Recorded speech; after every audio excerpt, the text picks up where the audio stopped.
नमस्कार मंडळी, मी रूपा तुमचे स्वागत करत आहे माझ्या ब्लॉगमध्ये।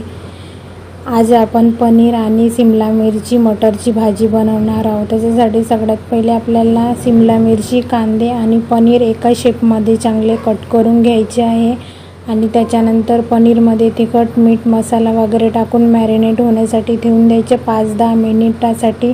आणि त्याच्यानंतर मग शिमला मिरची, पनीर आणि जे कांदे कापले होते आपण ते तळून घ्यायचे आहे।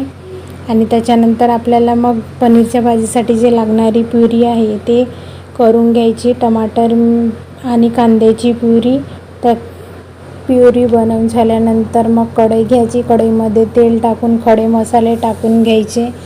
खडे मसाले झाले की मिरच्या टाकून घ्यायचे, 1-2 मिरच्या आणि अद्रक लसूणची पेस्ट। ते झाल्यानंतर मग मसाले टाकून घ्यायचे, तिखट, मीठ, हळद, पनीर मसाला वगैरे टाकून घ्यायचे आणि जे आपण प्युरी बनवली होती ती प्युरी चांगली टाकून घ्यायची आणि तेल सुटेपर्यंत चांगलं होऊ द्यायचं। तेल सुटून झालं की त्याच्यानंतर मग जे आपण मटर होते ते टाकून घ्यायचे, शिमला मिरची आणि कांदे पण टाकून घ्यायचे।